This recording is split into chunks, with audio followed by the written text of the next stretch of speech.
नमस्कार, जय श्री कृष्णा, जय श्री राधे। स्वागत है आप सभी का आपके अपने चैनल कुंडली शास्त्र में। मैं हूं आपका साथी एस्ट्रोलॉजर रतन सिंह। वीडियो को आखिर तक जरूर देखना है क्योंकि वीडियो के आखिर में मैं आपको बताऊंगा कि कैसे आप आपकी कुंडली का फ्री एनालिसिस हमारे द्वारा करवा सकते हैं। आज मैं आपके लिए लेके आया हूं साप्ताहिक राशिफल 24 नवंबर से 30 नवंबर तक ग्रहों की क्या स्थिति रहेगी, आपके ऊपर उसका क्या प्रभाव पड़ेगा, पॉजिटिव और नेगेटिव दोनों ही। कर्क राशि वालों के लिए भी एक बहुत अच्छी खबर है। खबर क्या है?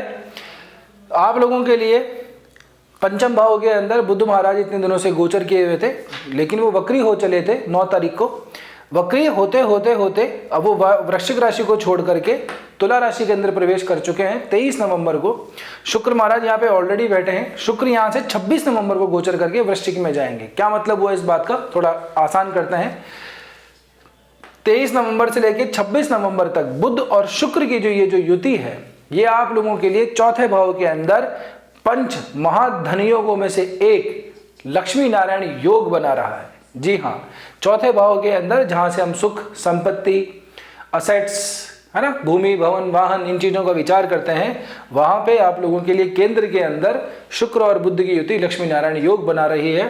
तो निश्चित रूप से आप लोगों के लिए जो 4 दिन है इस सप्ताह के 23 नवंबर से लेकर के और 26 नवंबर के बीच में, यहाँ पे आप लोगों के लिए संपत्ति सृजन का समय है, धन उपयोग का समय है। जी हाँ, आप लोग यदि कोई भूमि, भवन, वाहन यानी कि कोई मकान वगैरह लेना चाहते थे, जमीन लेना चाह रहे थे, कोई गाड़ी वगैरह लेना चाह रहे हैं, तो आप लोगों के लिए ये बहुत बढ़िया समय है। इन्हीं 4 दिनों के अंदर निर्णय कीजिएगा और ज़रूर आप अपने घर के अंदर एक नई गाड़ी लेके आइएगा या नया घर बनवाइए, या उसके लिए कोशिश कीजिए वहाँ से अगर कोई रास्ता बंद था इतने दिनों से तो वो रास्ता खुलने वाला है।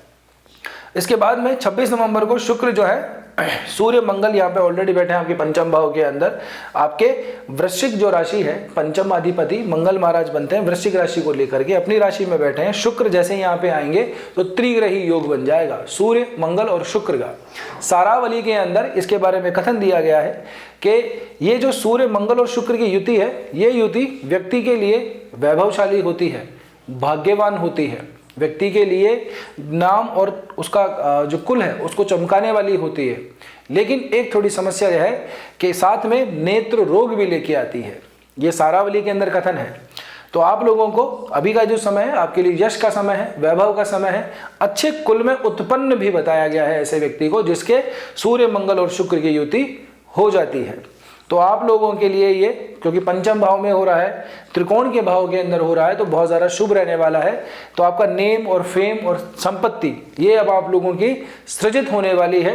इन 3 दिनों के अंदर तो ये योग बनी रहा है, लक्ष्मी नारायण योग। 3-4 दिनों में 26 नवंबर के बाद में सूर्य मंगल और शुक्र की ये जो युति है आप लोगों के लिए वैभवशाली होने वाली है, आप लोगों के लिए भाग्यशाली होने वाली है। बस आप लोगों को थोड़ा सा अपना हेल्थ का ध्यान रखना है, थोड़ी सी आई साइट्स वगैरह के बारे में, जैसे कि सारावली में कहा गया है, तो अपनी आंखों का स्पेशली थोड़ा आप लोगों को ध्यान रखना है। साथ ही एक और परिवर्तन हो रहा है क्योंकि आपके नवम भाव के अंदर भी वर्तमान में शनि महाराज गोचर कर रहे हैं।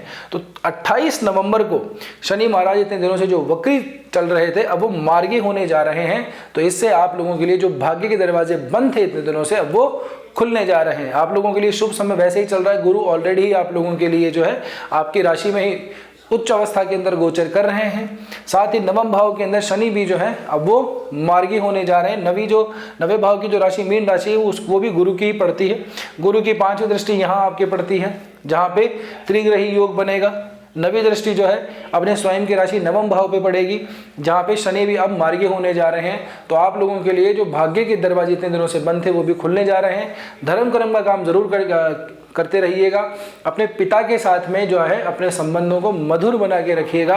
आपके भाग्य का जो संबंध सीधा सीधा आपके पिता के साथ में बनता है, तो अपने पिता से बिगाड़िएगा मत। छोटी मोटी कोई बात हो जाती है तो सर नीचे करके सुना कीजिए उसको। आप अगर बहस के अंदर पड़ेंगे तो अपना ही नुकसान करवा लेंगे। आप लोगों के लिए धन की मैं बात करूं तो धन भाव का स्वामी आप लोगों के लिए पंचम भाव में बैठे हैं मंगल महाराज।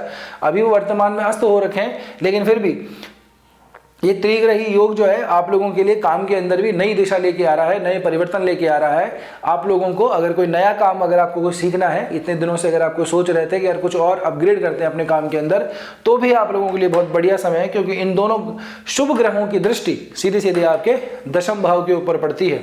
जी हाँ, यहीं से लाभ भाव का स्वामी भी जो है वो यहीं पर बैठा हुआ है, शुक्र महाराज आप लोगों के लिए। साथ ही अगर मैं बात करूं तो आप लोगों के लिए चौथे भाव का स्वामी शुक्र ही बनते हैं।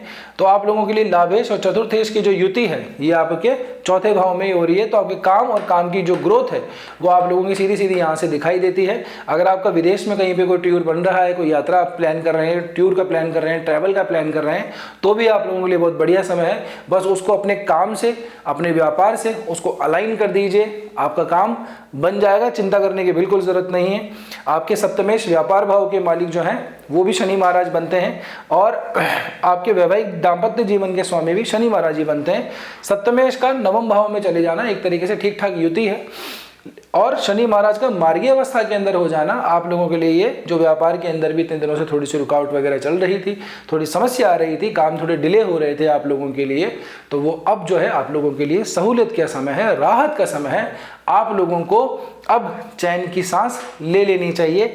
आठवें भाव के अंदर राहु भी जो है अब अपने शतभिषा नक्षत्र के अंदर गोचर करने जा रहे हैं 23 नवंबर को। तो ये जो सप्ताह है ना, बहुत सारे गोचर का, बहुत सारे नक्षत्रों का, बहुत सारे ग्रहों के परिवर्तन का समय है। आप लोगों को अपने काम के अंदर बहुत ज़्यादा नवाचार लेके आना है, अपने काम के अंदर आप लोगों को अपग्रेड होना है, अपने अंदर परिवर्तन करना है, अपनी पर्सनैलिटी को परिवर्तन करना है, क्योंकि राहु की सीधी सीधी पांचवी दृष्टि आपके व्यय भाव के ऊपर भी पड़ती है। यदि आपका एक्सपोर्ट इंपोर्ट से संबंधित कोई काम है, अगर आपका बाहर से संबंधित कोई विदेशों से संबंधित कोई काम है, तो भी आप लोगों के लिए ये समय और भी ज़्यादा इंपॉर्टेंट हो जाता है। अपने काम के अंदर AI का यूज़ कीजिए, टेक का यूज़ कीजिए, देखिए फिर आपके काम को कैसे पर लग जाते हैं। और राहु के शतभिषा नक्षत्र के अंदर गोचर का यदि आप पूरा डिटेल में वीडियो देखना चाहते हैं तो वो आपको मिल जाएगा, लिंक के डिस्क्रिप्शन के अंदर मिल जाएगा, वीडियो के डिस्क्रिप्शन में मिल जाएगा, कहीं ना कहीं आपको जरूर मिल जाएगा। तो वो वीडियो जरूर देख लीजिएगा। आपकी राशि के लिए, कर्क राशि के लिए राहु का शतभिषा नक्षत्र में परिवर्तन होने से क्या क्या आप लोगों को चीजें जो है फेस करनी होंगी, क्या आप लोगों के लिए जरूरी है। आने वाले 8 महीने से ज्यादा का समय जो है आप लोगों के लिए राहु का नक्षत्र परिवर्तन हो रहा है, वो भी अष्टम भाव के अंदर। इसको जरूर देखिएगा और बताइएगा कि वीडियो कैसा लगा। बात करें आप लोगों के लिए कोई अच्छी सी रेमेडी की, तो रेमेडी के लिए कोई विशेष आप लोगों को अलग से कोई रेमेडी करने की ज़रूरत नहीं है। जो मैंने पहले आप लोगों को बताई थी उसी को कंसिस्टेंसी मेंटेन करते हुए आगे करते रहिए, क्योंकि देखिए बार बार कोई उपाय बदलने से, दवा बदल लेने से कुछ नहीं होता। अगर आप क्या है कंसिस्टेंसी मेंटेन करते हुए एक काम को करते हैं तब उसके रिजल्ट ज़रूर आते हैं। तो आप लोग बस सिंपल सा काम है, आसपास अगर आपके कोई शिवालय है, शिव मंदिर है, तो वहाँ पे जाया कीजिए, जल का अर्घ दिया कीजिए। जो ऑलरेडी जल का अर्घ देते हैं, जल चढ़ाते हैं शिव जी के ऊपर, वो थोड़ा सा कच्चा दूध भी उसके अंदर मिला लें, वहाँ पे बैठिए और आराम से शिव जी को प्रणाम कीजिए। शिव जी से संबंधित जो भी स्तुति आपको आती है वो पढ़िए। शिव जी से संबंधित कोई चालीसा अगर आपको है वहाँ अवेलेबल होगी मंदिर में, तो वो ज़रूर पढ़िए। 5 से 10 मिनट का काम है। इतना सा काम करने के दौरान आपका सारा जो है प्रॉब्लम जो है वो सॉर्ट आउट हो जाएगा।